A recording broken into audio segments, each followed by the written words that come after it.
मेरे विरद नबा है नबी नबी, मेरे दिल मकाम हबीबो है। मैं मरीद इश्क़ रसूल हूँ, ओ हबीब मेरा तबीब है। मेरे दिल वो है नबी नबी। मैं बड़ा अमीर व कबीर हूँ, शाहिदो सरा कासीर हूँ, दरे मुस्तफा का फकीर हूँ। उस अर्श हक़ से करीब है, मेरे विरद लबो है नबी नबी।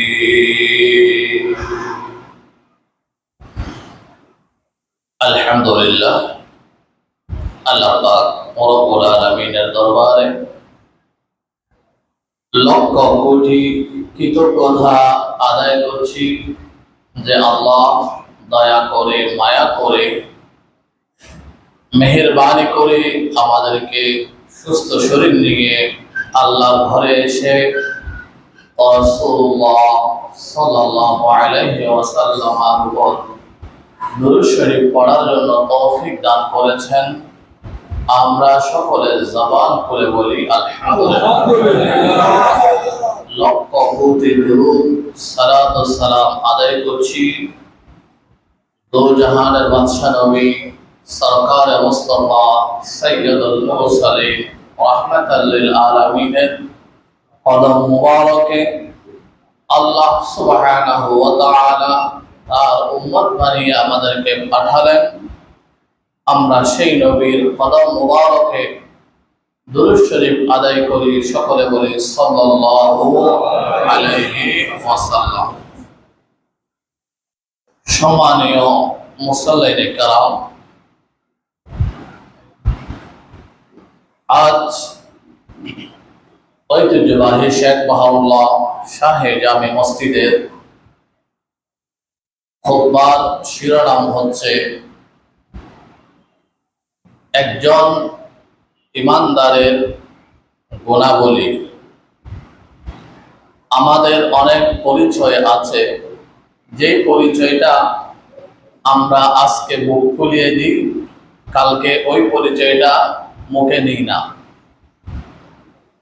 আজকে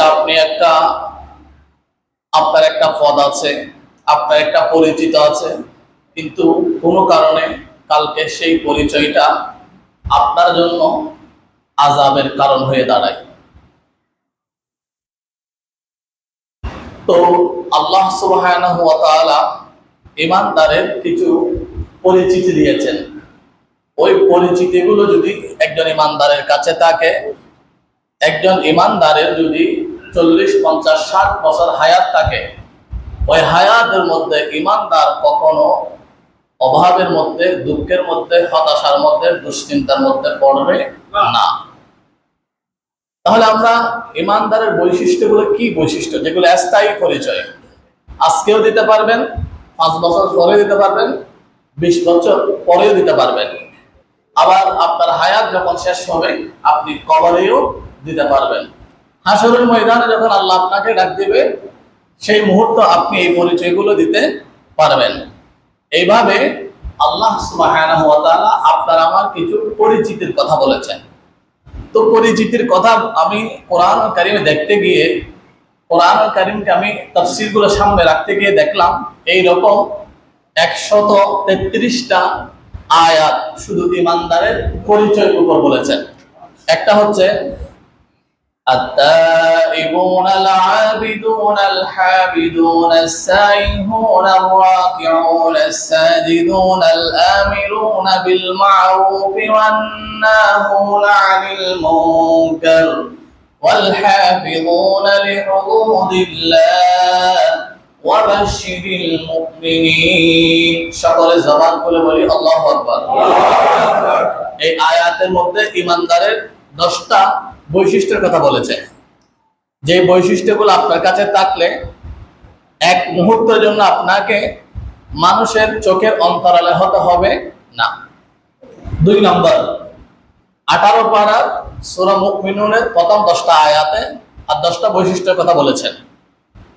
قد أفلح المؤمنون الذين هم في صلاتهم خاشعون والذين هم عن اللغو معرضون والذين هم للزكاة فاعلون والذين هم لفروجهم حافظون إلا على أزواجهم أو ما ملكت أيمانهم فإنهم غير ملومين فمن ابتغى وراء ذلك فأولئك هم العادون الله أكبر বলুন। এখানে 10টা পরিচিতির কথা। আরেক আয়াতের মধ্যে إن المسلمين والمسلمات والمؤمنين والمؤمنات والقانتين والقانتات والصادقين والصادقات والصابرين والصابرات والخاشعين والخاشعات এখানে 10টা 3টা আয়াতে ঈমানদারের 30টা বৈশিষ্ট্যের কথা বলেছেন। এই 30টা বৈশিষ্ট্য যদি একজন মানুষের কাছে থাকে, একজন মানুষ আজকে যেভাবে নিরাপদ 10 বছর পরেও সেভাবে নিরাপদ, কবরেও সেভাবে নিরাপদ, হাসরের ময়দানে যখন ইয়া নফসি বলবে সেখানেও নিরাপদ। ঈমানদারকে নিরাপত্তা দেওয়ার জন্য, মুসলমানকে নিরাপত্তা দেওয়ার জন্য, মুসলমান নিরাপদ জীবন গড়ার জন্য আল্লাহ সুবহানাহু ওয়া তাআলা মুসলমানদের উপর, রাসূলুল্লাহর উপর কোরআনুল কারীম অবতীর্ণ করেছেন। সুবহানাল্লাহ। তাহলে আমরা যেহেতু অনেক লম্বা টপিকস, আমরা মূল পয়েন্টটা আমাকে কোরআন এবং সুন্নাহ থেকে বলার জন্য আপনাদেরকে শুনে আমাদের দিলটা নরম হয়ে আমল করার জন্য তৌফিক দান করুক, সকলে বলি আমিন। 1 নাম্বার, আল্লাহ তার বান্দাদের কিছু বান্দাকে ইবাদুর রহমান বলেছে। ইবাদুর রহমান মানে আল্লাহর প্রিয় বান্দা। ঈমানদারের একটা ক্লাসিফিকেশন আছে, ঈমানদারের কিছু বৈশিষ্ট্য আছে। 30টা বৈশিষ্ট্য কথা বললাম। এই বৈশিষ্ট্যের মধ্য থেকে যারা আমল করবে, বৈশিষ্ট্যগুলো যাদের থাকবে, তাদেরকে আল্লাহ বলেছেন ইবাদুর রহমান, মানে রহমানের বান্দা বলে রেখেছেন, আল্লাহর প্রিয় বান্দা বলে রেখেছেন। আল্লাহর প্রিয় বান্দা হলে কি হয়? আমাদের আশেপাশে অনেক আউলিয়া ইকরামের মাজার আছে। হযরতে বাবা শাহ আমানত, আমরা জানি একজন সাধারণ মানুষ ছিলেন, কেউ চিনতেন না, এই দোকানে দোকানে ফানি এনে দিতেন। কিন্তু দেখা গেল উনি একজন আল্লাহর আউলিয়া ইকরামের মধ্যে অন্যতম, যাকে বলা হয় শহর কুতুব। এদিকে আসে হযরতে কাতাল শাহ। তো এই যে যারা নিজের জীবনকে বিসর্জন করে ঈমানদারের চরিত্রটাকে ধারণ করেন, তাদেরকে আল্লাহ বলেন ইবাদুর রহমান, আল্লাহর প্রিয় বান্দা। এখন আল্লাহর প্রিয় বান্দারা কিভাবে কি হবে, মানে কিভাবে জীবন যাপনটা করবে? আমি প্রথমে 30টা বলেছি, এগুলো একটা একটা বলে দিচ্ছি। 1 নম্বর হচ্ছে আত-তাইবুন, ঈমানদাররা তওবা করবে। একদিনে কতবার তওবা করা যায়? রাসূলুল্লাহ একদিনে 200 বারের উপর তওবা করতেন। এই যে সকাল হলো, ফজরের আজান হলো, জুমার আজান হলো, আমরা কে আছি? 50 বার তওবা করেছি। রাসূলুল্লাহ বলেন একজন ঈমানদারের একদিনে কমপক্ষে কয়শো বার তওবা করা? 200 বার। তাহলে আমি নিজেকে প্রশ্ন করুন, আপনি কোন ক্লাসে আছেন? আপনি আছেন আধিপত্য কোথায় নেবেন? আপনি আছেন আপনার বিস্তার কিভাবে করবেন? আরে বাবা, আল্লাহ আপনাকে কি বলেছেন? আল্লাহ আপনাকে বলেছেন ইবাদুর রহমান হওয়ার জন্য। ইবাদুর রহমান হলে কি হবে? ইয়ামশুনা আলাল আরদি হাওনা, তারা নম্রতার সহিত জীবন তাদের এই জীবনে চলাফেরা করবে। নম্রতার সহিত চলাফেরা করলে কি হবে? অনেকে আছে নরম জায়গায় বেশি আঘাত করে। মানুষ নরম হলে, সিধা শান্তি হলে তাকে বেশি আক্রোশ করে, আঘাত করে। তা আঘাত করলে কি হবে? আল্লাহ সুবহানাহু ওয়া তাআলা সেটাও বলে দিচ্ছেন, ওয়াইদা খাতাবাহুল জাহিলুনা ক্বালু সালামা, তুমি তাকে আঘাত করলে একটা সালাম দিয়ে দিবা। জোরে বলি সুবহানাল্লাহ।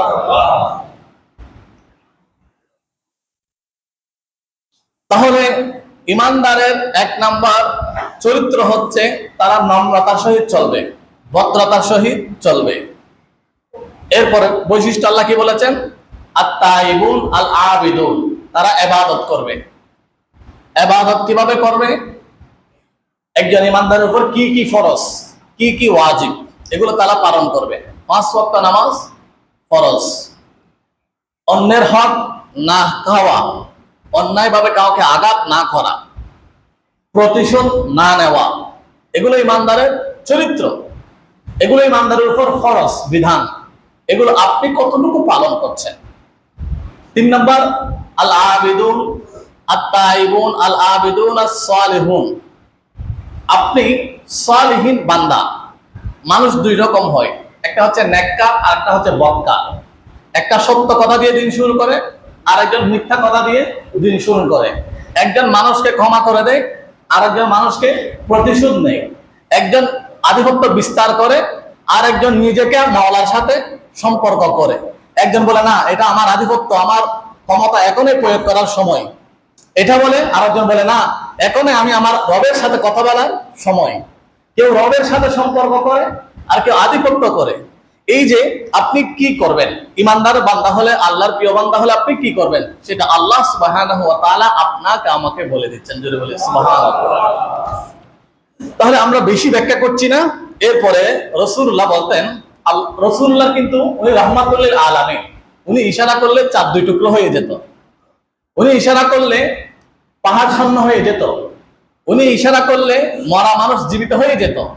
ওনার এত পাওয়ার ছিল, তারপর উনি আল্লাহকে বলতেন, আল্লাহুম্মা ইন্নী আবদুকা ইবনে আবদুকা ইবনে উবদুকা, আল্লাহ আমি আপনার বান্দা, আমার বাবা আপনার বান্দা, আমার দাদাও আপনার বান্দা। সুবহানাল্লাহ। এতগুলো পরিচয় দেওয়ার থাকা সত্ত্বেও তিনি নিজেকে আল্লাহর বান্দা বলে পরিচয় দিতেন।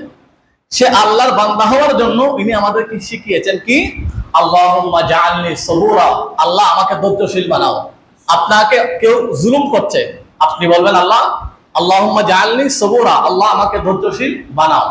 কতটুকু ধৈর্যশীল? একবার এক মহিলা খানায় কাবা তাওয়াফ করছেন, এত মনোযোগ সহকারে তাওয়াফ করছেন, হযরত হাসান বসরি দেখে বললেন, মনে হয় এই মহিলার চাইতে সুখী মানুষ আর কেউ নাই।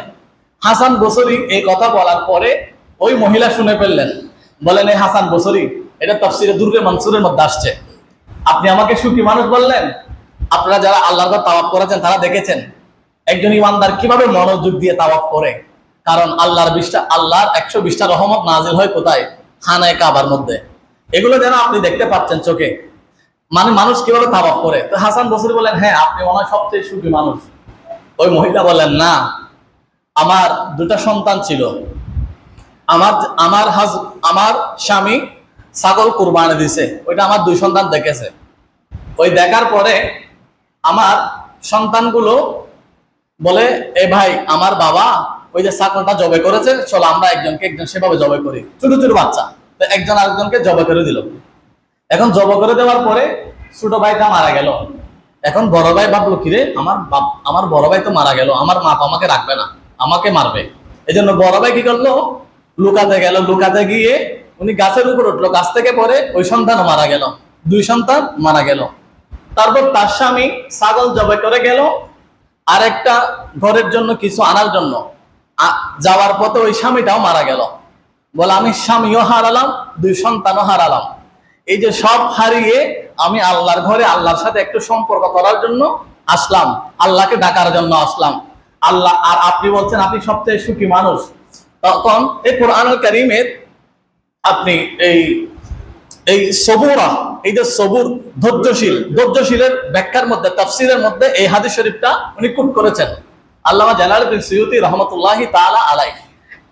দুই সন্তান হারালেন, স্বামী হারালেন, সবকিছু হারানোর পরেও বুক ব্যথা নিয়ে ধৈর্য ধারণ করে আল্লাহর ঘরে উনি জুড়ে জুড়ে কি করছেন? তাওয়াফ করছেন। দেখে মনে হচ্ছে ওনাকে সুখী মানুষ।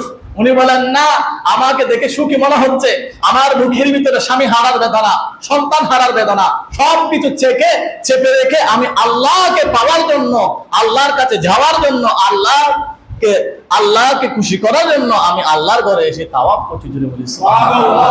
তাহলে ইমানদারের আরেকটা চরিত্র হচ্ছে কি হওয়া?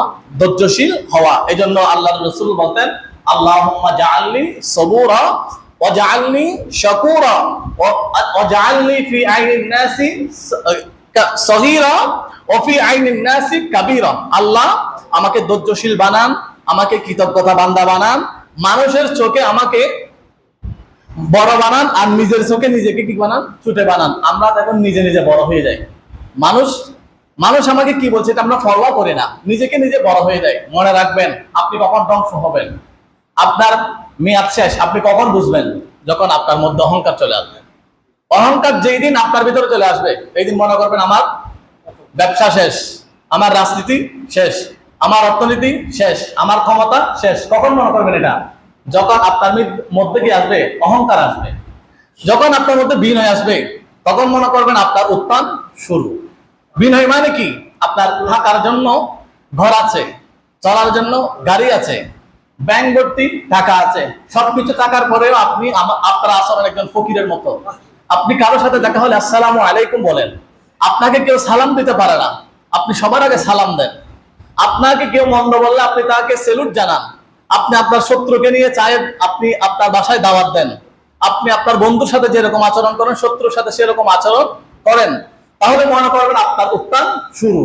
আর যখনই আপনার মধ্যে আপনার চাকরির অহংকার, আপনার ক্ষমতার অহংকার, আপনার টাকার অহংকার, আপনার অর্থনীতির অহংকার, আপনার রাজনীতির অহংকার যখনই আপনার মধ্যে আসবে, তখন মনে করবেন আপনার পতন শুরু। এটা আমি বলছি না, আল্লাহ তাআলা কোরআন বলছে, ইন্নাল্লাহা লা ইউহিব্বু মান কানা মুখতালান ফাখুরা।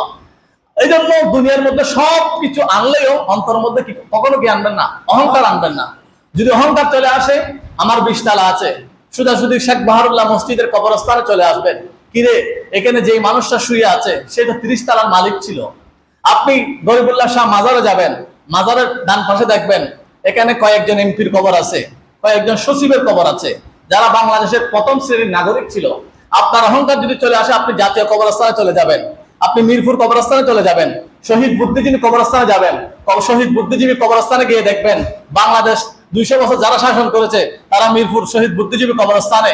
আপনি বলবেন, কিরে, আমি তো এখন সভাপতি হলাম, আমি তো এখন সেক্রেটারি পদ মনে ফিরে পেলাম, আমার তো এখন মনে হয় উত্থান শুরু, আমার এখন মনে হয় ক্ষমতা প্রয়োগ করা শুরু, মনে হয় এখন আমি পরিচিত দেওয়া শুরু। আপনি কবরস্থানে গিয়ে বলবেন, আপনাকে দেখে দেখে বলবে, এ বান্দা, কি তোমার উত্থান শুরু, কি পতন শুরু? তুমি আমাকে দেখো না, আমি তোমার চাইতে অনেক বড় নেতা ছিলাম, আমার ভয়ে মানুষ কাঁপতো, কিন্তু আজকে আমি কোথায়? আমার কোনো নাম গন্ধ নাই, আমাকে একবার দেখো।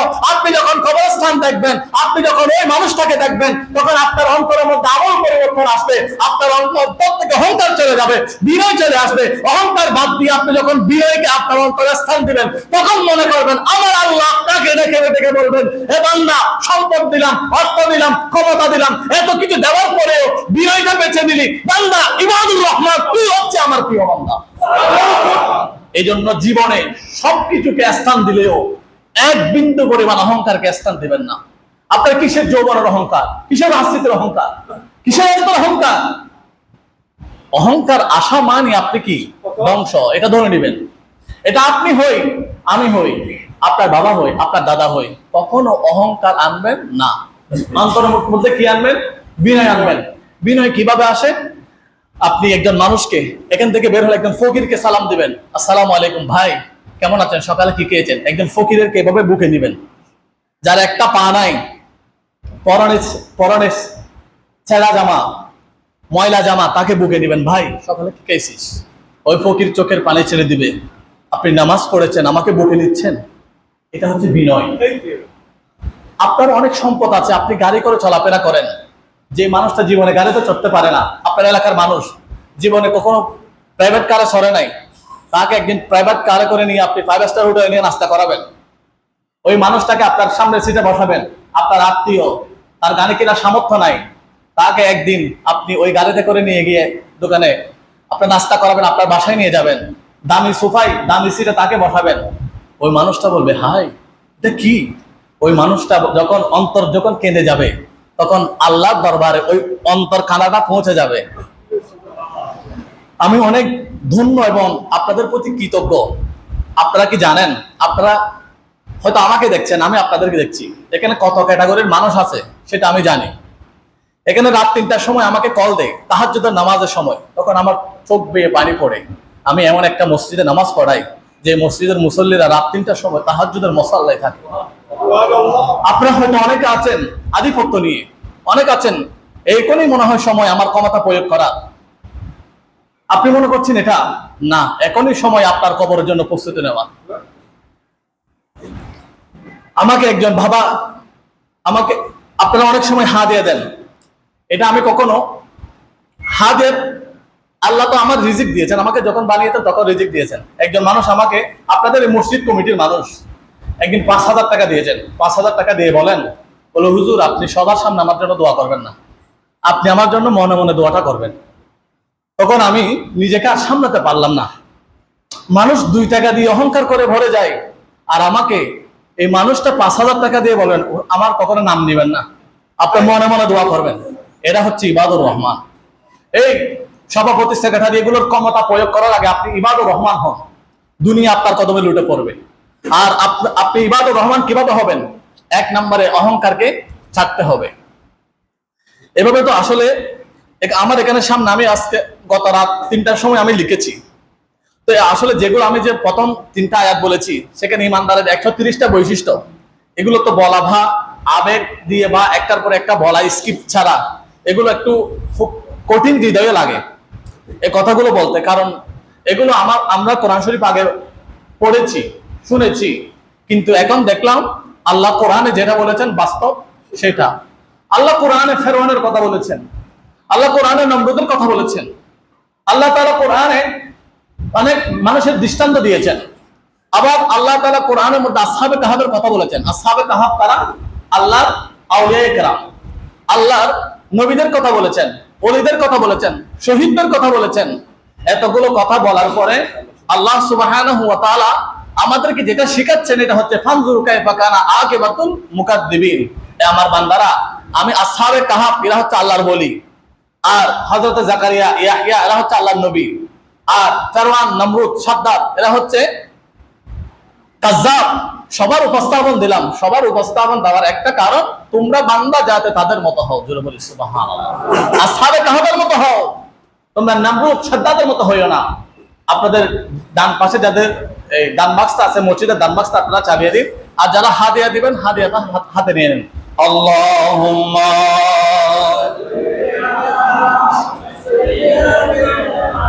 মাওলানা মুহাম্মদ ওয়া আলা আলি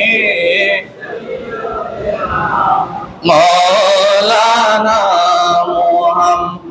এমন ঘরে যেতে হবে যে ঘরের নাই বিছানা, এমন ঘরে থাকতে হবে যে ঘরের নাই ঠিকানা। আল্লাহুম্মা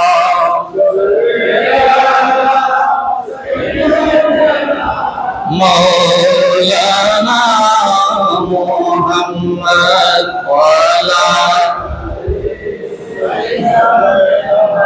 মাওলানা মুহাম্মদ। আমার মুসলিম বাবারা ভাইরা, তাহলে আমার আলোচনা আমি যেটা বোঝাতে চেয়েছি, বিনয় আপনাকে হতে হবে, বিনয়ী হতে হবে, অহংকার ত্যাগ করতে হবে।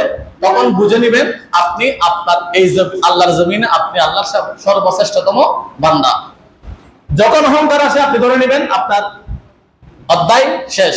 যখন বিনয় আসবে আপনি মনে করে নেবেন আপনার অধ্যায় শুরু, আল্লাহর কাছে, কবরে, হাসরে, মিজানে পৌঁছাতে। এরপরে সূরা আল ইমরানের 135 নং আয়াত আল্লাহ বলেন, আল্লাযীনা ইউনফিকুনা ফিস সাররাই ওয়াদ দাররাই ওয়াল কাযিমিনাল গায়যা ওয়াল আফিনা আনিন নাস। মানুষ এই চরিত্রগুলো একজন মানুষের থাকতে হবে। কি কি? মানুষ ব্যয় করবে, ইউনফিকুনা ফিস সাররাই ওয়াদ দাররাই, গোপনে প্রকাশ্যে ব্যয় করবে। ওয়াল কাযিমিনাল গায়যা, রাগ কন্ট্রোল করবে। ওয়াল আফিনা আনিন নাস, মানুষকে ক্ষমা করবে। ওয়াল্লাহু ইউহিব্বুল মুহসিনিন, তাহলে আল্লাহ ওই বান্দাকে ভালোবাসবে। জোরে বলি সুবহানাল্লাহ। এখন আমরা তাহলে বিয়ের কথা বললাম। ওয়াল কাযিমিনাল গায়যা, মানুষ রাগকে কি করবে? সংবরণ করবে। আপনি যদি বলেন না 10 বছর অনেক কষ্ট পাইছি, এখন তার 14 গোষ্ঠীর নাম বলাই দিব, এইবার এই মন মানসিকতা যদি আপনার থাকে, আল্লাহ আপনাকে কি বলবেন? ইন্নাল্লাহা লা ইউহিব্বু মান কানা মুখতালান ফাখুরা। তুই আর 5 বছর ধৈর্য ধর, 5 বছর করে তুই 14 গোষ্ঠীর নাম আরেকজন বলাবে। তাহলে আপনার এখন কি হবে? আল্লাহ আর ইমরানের 135 নং আয়াতে বলেন ওয়াল কাযিমিনাল গায়যা, এই বান্দা রাগ যেটা আছে রাগটা কন্ট্রোল করো। আল্লাহ রাগ কন্ট্রোল করলে কি হবে? বলে রাগ কন্ট্রোল করলে কি হবে? আমরা দুনিয়াতে বীর বলি, বীর যাদের তাদের অনেক সম্মান, বীর চললে তাদেরকে আমরা সেলুট জানাই, এই বীর আসছে। বলে প্রকৃত বীর কে? বলে প্রকৃত বীর হচ্ছে ওই মানুষটা যার হাতে 10টা তরবারে 10টা অস্ত্র আছে, সেই প্রকৃত বীর নয়। সেই পুরো বিশ্ব বিজয় আনলো, সে বীর নয়। বীর কে? বীর হচ্ছে ইন্নামা শাদীদু আল্লাযী ইমলিকু নাফসাহু ইনদাল গাদাবি, বিশাল 15 বছরের রাগকে দিয়ে কন্ট্রোল করেছে। 15 বছর একজন মানুষকে জুলুম করেছে, কিন্তু 15 বছর জুলুম করার পরে এখন মাজলুম যে ব্যক্তি, সেই ব্যক্তি দাঁড়িয়ে বলে আমি এখন প্রতিশোধ দেব। এই প্রতিশোধ পরায়ণ হওয়ার সাথে সাথে তার অন্তরে চলে আসলো, আল্লাহ তো কোরআনের মধ্যে বলেছেন ওয়াল কাযিমিনাল গায়যা, যে মানুষ রাগটা কন্ট্রোল করে সে সবচেয়ে বড় বীর। ওই 15 বছরের আপনার জুলুম যখন ভুলে গিয়ে একজনকে যখন বুকে টেনে দিবেন, তখন আল্লাহর নবী আপনাকে বলেন ইনদাল গাদাবি, এ আল্লাহর বান্দা তুমি হচ্ছে সবচাইতে বড় বীর। সুবহানাল্লাহ। এজন্য আপনি রাগ কন্ট্রোল করতে না পারে বিশাল একটা মার্কেট আগুন ধরে দিয়েছেন, একটা থানাতে আগুন ধরে দিয়েছেন, থানাটা আপনার কিনা। আমার পকেটে টাকা আছে, টাকা তো মনে হয় ইয়া নাই, এই যে আমাকে একটা হাদিয়া দিলেন, এখানে 100 টাকার মধ্যে কি আছে? একটা ছবি আছে, এটা হচ্ছে শেখ মুজিবুর রহমান। এই টাকাটা আমাকে দিলেন মহব্বত করে। এখন এটাকে আমি ছিঁড়ে ফেলছি, এটা দিয়ে আমি হয়তো গাড়ি ভাড়া দিব, হয়তো আমার মেয়ের জন্য আমি কিছু কিনবো, হয়তো আমি এটা খরচ করব। এই যে একটা রাস্তা, একটা বিল্ডিং, একটা বাংলাদেশের একটা আপনার যে কোনো একটা নির্মাণাধীন বিল্ডিং বা যে কোনো একটা স্থান, ওইটা কার? এটা আপনার। তো আপনি যে রাগকে কন্ট্রোল না করে আপনি যে সেখানে গিয়ে আগুন ধরিয়ে দিচ্ছেন, এটাকে রাগটাকে যদি কন্ট্রোল করেন, তাহলে আল্লাহর নবী নিজ হাতে আপনাকে পুরস্কার দিচ্ছেন। আর আপনি যদি রাগটা কন্ট্রোল না করে রাগটা বিলিয়ে দিচ্ছেন, ওই কুকুর আসিয়া এমন কামড় দিল, এই যে আপনার পায়ে আপনাকে একজন কুকুর কামড় দিল, আপনি কি কুকুরের পায়ে কামড় দিচ্ছেন? না। আপনি যদি কুকুরের পায়ে কামড় দেন, আপনি কুকুর হয়ে যাচ্ছেন। আপনাকে সাপে কামড় দিল, আপনি কি সাপকে কামড় দিচ্ছেন? না। আপনাকে কেউ আঘাত করেছে, আপনি আঘাত না করে, আল্লাহ বলেন ওয়াইদা খাতাবাহুমুল জাহিলুনা ক্বালু সালামা, বান্দা প্রতিশোধ অনেক নিয়েছিস, একবার প্রতিশোধের বদলা সালাম দিয়ে দেখতে কি হয়। আপনি আপনার চরম শত্রু, তাকে যখন বলবেন আসসালামু আলাইকুম, ওই মানুষটা বলবে কি সেই মানুষটা চাইলে আমাকে প্রতিশোধ নিতে পারতো, কিন্তু আমাকে সালাম দিচ্ছে। সালাম যখনই দিবেন, ওই মানুষটার অন্তরের মধ্যে আপনি জায়গা করে নেবেন। সুবহানাল্লাহ। তাহলে রাসূলুল্লাহ সাল্লাল্লাহু তাআলা আলাইহি ওয়াসাল্লাম রাগকে দমন করার জন্য আমাদেরকে শিক্ষা দিয়েছেন। সহিহ বুখারী 3282 নং হাদিস। আল্লাহর নবী বলেন কুনতু জালিসান মা'আন নবী সাল্লাল্লাহু আলাইহি ওয়াসাল্লাম, আল্লাহ হযরত সালমান ফারসি উনি বর্ণনা করছেন, আল্লাহর নবীর কাছে দুইজন ব্যক্তি আসলেন। একজন ব্যক্তির চেহারা লাল, আর একজন ব্যক্তির চেহারা হলুদ, কারণ দুইজন ব্যক্তি খুব রাগান্বিত ছিল। তখন আল্লাহ সুবহানাহু ওয়া তাআলার প্যারা হাবিব বলেন ইন্নী লা'আলামু কালিমাতান লাউলা, এ বান্দারা তোমরা যে রাগান্বিত হয়ে আসছো, আমি তোমাদেরকে দুইটা কালিমা শিখিয়ে দিচ্ছি, তোমরা আমার রবের দরবারে দুইটা সেজদা দিয়ে দাও। সুবহানাল্লাহ। এই রাগটা যদি কন্ট্রোল করো, কিয়ামতের ময়দানে আমার আল্লাহ তোমাকে বিনা হিসাবে জান্নাত দিয়ে দেবে। সুবহানাল্লাহ। এরপর আল্লাহ কি বলেছেন? ওয়াল আফিনা আনিন নাস, মানুষকে ক্ষমা করতে হবে। আল্লাহর নবী মানুষকে কতটুকু ক্ষমা করে যাচ্ছেন। একজন ব্যক্তি ইহুদি আল্লাহর নবীর ঘরে আসলেন মেহমান হয়ে, একটা তরবারি নিয়ে। উনি মেহমান হলেন, আল্লাহর নবী তাকে রাত্রে খাওয়ালেন। রাত্রে খাওয়ানোর পরে ওই মানুষটা ঘুম গেলেন। ঘুম গিয়ে অর্ধেক রাতে উঠে রাসূলুল্লাহ যত আসবাবপত্র ছিল সবখানে পায়খানা করে দিয়েছেন, মলমূত্র ত্যাগ করে দিয়েছেন। আবার মলমূত্রগুলো এভাবে ডলে দিয়েছেন, লিপে দিয়েছেন। রাসূলুল্লাহ পুরো ঘরের মধ্যে এভাবে ওনার মলমূত্রগুলো এভাবে ইয়া করে দিয়েছেন। পুরো দুর্গন্ধ হয়ে গেল। রাসূলুল্লাহ তাহাজ্জুদের নামাজ পড়ার জন্য উঠলেন। তাহাজ্জুদের নামাজ পড়ার জন্য উঠে দেখলেন চতুর্দিকে গন্ধ হওয়ার গন্ধ, ভাত পায়খানার গন্ধ। রাসূলুল্লাহ দেখলেন সব জায়গায় আপনার এই যে ওনার মলমূত্রগুলো। তখন রাসূলুল্লাহ দেখলেন ওনার তরবারিটা ফেলে গেল। আবার ওই ইহুদি কি করলেন, ওনার মনে আসলো ওনার তরবারিটা রাসূলুল্লাহর ঘরে রেখে গেলেন। এই জন্য ওই ইহুদিটা আবার রাসূলুল্লাহ দরবারে আসে বললেন, ইয়া রাসূলুল্লাহ আমাকে মাফ করেন, আমি ভুল করে ফেললাম। আল্লাহর নবী বলেন না, ওই ইহুদিটা এসে দেখলেন রাসূলুল্লাহ নিজের হাতে ওইগুলো পরিষ্কার করছেন। তো রাসূলুল্লাহ নিজের হাতে পরিষ্কার করছেন। উনি বললেন, ইয়া রাসূলুল্লাহ আমাকে মাফ করুন। বলে না, আপনাকে আমি কেন মাফ করবো, আপনি তো আমার মেহমান। বলে আমি আরো চিন্তিত হলাম আপনি কোনো অসুস্থ হয়ে গেছেন কিনা, আপনার কোনো ডায়রিয়া হয়েছে কিনা। বলে ইয়া রাসূলুল্লাহ আমি এত বড় অপরাধ করলাম, আপনি আমাকে মাফ করে দিচ্ছেন। আমি আসতাম তরবারের জন্য, আমার তরবারিটা এখানে রেখে গেলাম, ওইটা ছাড়া আমার কোনো সম্পদ নাই। আল্লাহর নবী বলেন না, তুমি তোমার সম্পদ নিয়ে যাওয়ার জন্য আসছো, আমি তোমার উপর কোনো প্রতিশোধ নেব না, বলে আমি তোমাকে মাফ করে দিলাম। একজন বুড়ি মা রাসূলুল্লাহ মসজিদে যাওয়ার সময় একটা কাঁটা দিতেন। আপনারা যারা হজ উমরা গিয়েছেন, তায়েফ থেকে আসার সময় আপনারা ওখানে গিয়েছেন, বুড়ির ঘরও আছে। রাসূলুল্লাহ যে মসজিদে নামাজ পড়াতেন ওই মসজিদও আছে। আবার মসজিদের উপর বিশাল একটা পাথর আছে যেটা রাসূলুল্লাহকে মারার জন্য নিয়েছেন। ওই পাথরটা এখনো শূন্যের উপর এভাবে আটকে আছে। শূন্যের উপর একটা পাথর এভাবে আটকে আছে রাসূলুল্লাহ মসজিদের উপর। একটা বুড়ির ঘর আছে, ওই বুড়ির ঘরের পাশে একটা আপনার ওই গাছের গোড়াটা এখনো আছে, বড়ই গাছের গোড়াটা। ওখান থেকে রাসূলুল্লাহকে কাঁটা দিতেন। একদিন দেখলেন রাসূলুল্লাহ কাঁটা নাই। উনি বললেন আজকে কাঁটা নাই, বুড়ির নিশ্চয়ই কোনো কিছু হয়েছে। উনি বুড়ির ঘরে গিয়েছে, বুড়ির ঘরে গিয়ে দেখলেন বুড়ি অসুস্থ, কাতরাচ্ছে। তখন বুড়িকে বললেন, আপনার কি অসুখ? বলে আমার অনেক জ্বর। বলে আমি আপনার সেবা করব, আপনার কোনো চিন্তা নাই। তখন ওই বুড়িকে সেবা করে সুশ্রুত করে বুড়িকে সুস্থ করে নিলেন। তখন বুড়ি বললেন, আমি আপনাকে কষ্ট দিলাম, আপনাকে প্রতিদিন কাটা দিতাম, আর আপনি আমাকে সুস্থ করার জন্য আসছেন, আমি আপনার সেবা করার জন্য আসছেন, আপনি আমাকে কালিমায়ে তাইয়্যিবা পড়িয়ে দেন। ওই বুড়িটা মুহূর্তের মধ্যে মুসলমান হয়ে গেল। একদিন ফতেহে মক্কা হলো, 20 রমজান, মক্কা শরীফ বিজয় হলো। রাসূলুল্লাহ আসলেন। রাসূলুল্লাহ যখন মক্কা শরীফে আসলেন, সব ইহুদি কাফেররা ভয়ে ভয়ে পালাচ্ছে, ভয়ে ভয়ে পালাচ্ছে। সবাই যেদিকে পারে সেদিকে দৌড়াচ্ছে। রাসূলুল্লাহ বলে, ওরা দৌড়াচ্ছে কেন? বলে, ইয়া রাসূলুল্লাহ আপনি যখন নামাজের মধ্যে সেজদায় যেতেন তখন তারা আপনাকে উটের ঘুড়ি আপনার মাথার উপর দিত। একবার আনাস বিন মালিক বলেন, আমি দেখলাম রাসূলুল্লাহকে এভাবে একটা কাপড় দিয়ে রাসূলুল্লাহর গলা এভাবে চেপে ধরলো।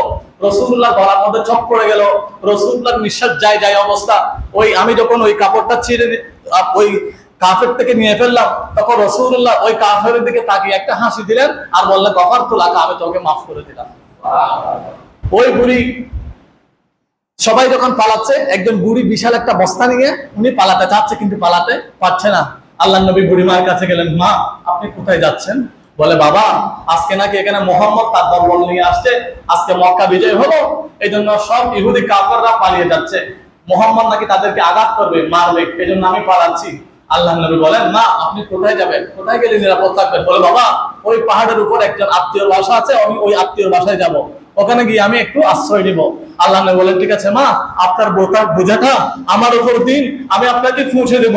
রাসূলুল্লাহ 7 মাইল পর নিজের খাটের উপর ওই বুড়িমার বোঝা নিয়ে পাহাড়ের উপর উঠলেন। উঠে বুড়িমাকে দিলেন, মা আপনি কি এখন নিরাপদ? বলে, হ্যাঁ বাবা আমি এখন নিরাপদ। বলে, আপনার কোনো ভয় নাই? না বাবা আমার ভয় নাই। বলে, মা তাহলে আমি যাই? বলে, বাবা আপনি যাবেন ঠিক আছে, এত মুহূর্তের মধ্যে বিপদের সময়, যে মুহূর্তে আমাকে তারা মেরে ফেলতো, এমন কঠিন মুসিবতের সময় কে আপনি আমাকে বাঁচিয়েছেন, আমার উপকার করেছেন, এত লম্বা পথ আমার বোঝাটা আপনি মাথায় নিয়েছেন, আপনার পরিচয়টা কি? রাসূলুল্লাহ 2 চোখের পানি ছেড়ে দিয়ে বললেন, মা তারা যে বললো মুহাম্মদ আঘাত করে, তারা যে বললো মুহাম্মদ মানুষকে হত্যা করে, না মা মুহাম্মদ মানুষকে আঘাত করে না, মা মুহাম্মদ মানুষকে হত্যা করে না, মা যে মুহাম্মদের কথা আপনাকে বলা হয়েছে সেটা ভুল মেসেজ ছিল, আমি হচ্ছে সেই মুহাম্মদ রাসূলুল্লাহ। ওই বুড়িমার মাথায় তো আসমান ভেঙে পড়লো। ওই বুড়িমা বলে দিল, বাবা আপনি কি সেই মুহাম্মদ রাসূলুল্লাহ? বলে, মা আমি সেই মুহাম্মদ রাসূলুল্লাহ।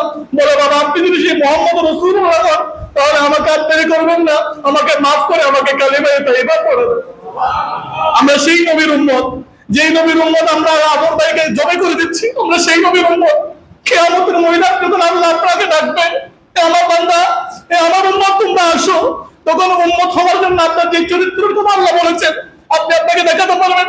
আপনি একটু সুযোগ পেয়ে আর একটু জমা করে দিচ্ছেন, আপনি একটু সুযোগ পেয়ে পরিশোধ পরায়ণ হয়ে আপনি লুটপাট করছেন, আপনি আরেকজনকে ক্ষতি করছেন, আপনি পুরো অস্থিরতা করে দিচ্ছেন। এইগুলো আপনি কিয়ামতের ময়দানে আল্লাহর দরবারে কেমন ভাবে আপনি মুখ দেখাবেন? আপনার সবকিছু হিসাব করার আগে, ঘুমানোর আগে নিজেকে নিজে প্রশ্ন করবেন, আমার কতদিন হায়াত আছে? আমার হায়াতটা শেষ হলে আমাকে এখন 3টা কাফনের কাফন পরাবে, আমাকে মাটিতে নিচে নিয়ে যাবে। এখানে আমার কোনো নেতা কর্মী, আত্মীয় স্বজন, ব্যবসা বাণিজ্য কর্মী কেউ যাবে না। এখানে আপনার যাবে কি? আপনার আমল। আপনি যদি আরেকজনকে ক্ষমা করেন, আপনি যদি বিনয় থাকে, আপনার যদি সচ্চরিত্র থাকে, আপনার সম্পর্ক যদি আল্লাহর সাথে থাকে, আপনি যদি দিবারাত্রে দুরূদ শরীফ পড়েন, আপনি যদি রাসূলুল্লাহর হাদিস শরীফ শুনে কান্না করেন, আপনি যদি রাসূলুল্লাহর কুরআনুল কারীম যেভাবে তেলাওয়াত করে করে কাঁদতেন, আপনি যদি সেভাবে কাঁদেন, আপনার এই অর্থ সম্পদের ক্ষমতার অহংকার না দেখিয়ে আপনি যখন বিনয়ী হয়ে সেজদায় যাবেন, আপনার ওই সেজদা, আপনার ওই চোখের পানি আমার আল্লাহর কাছে সবচাইতে বড় নিয়ামত। আমার আলোচনার সাবস্টেন্স, মূল কথা একজন ইমানদারের চরিত্র। একজন ইমানদারের চরিত্র কি? আমি কুরআনুল কারীমের 3টা আয়াত কারিমা তেলাওয়াত করেছি। 3টা আয়াতে কারিমা, এখানে মুমিনদের 30টা বৈশিষ্ট্য আছে। এখান থেকে আমি কিছু বৈশিষ্ট্য আপনাদের খেদমতে উপস্থাপন করেছি। আমার আলোচনার মূল সাবস্টেন্স কথা হচ্ছে, আপনি যদি এশাক বাহারুল্লাহ মসজিদে আসরের সময় মারা যান, এখানে ঢাকা থেকে আপনার কোনো নেতা আসবে না, এখানে আসবে এই এলাকার মানুষ।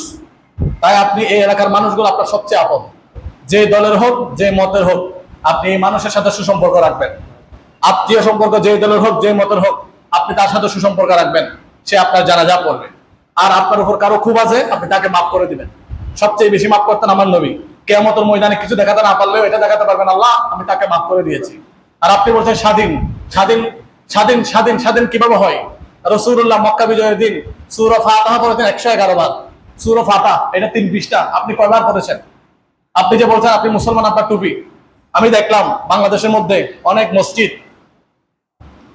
মসজিদের মধ্যে গিয়ে বলছে আমরা এখন স্বাধীন, মসজিদ থেকে ইমাম সাহেবকে বের করে দিচ্ছে, আমরা এখন স্বাধীন, তুমি ঘর থেকে চলে যাও। এগুলো একজন ইমানদারের চরিত্র হতে পারে না। তো আমি যে কথাগুলো বললাম অনেক আবেগ আপ্লুত।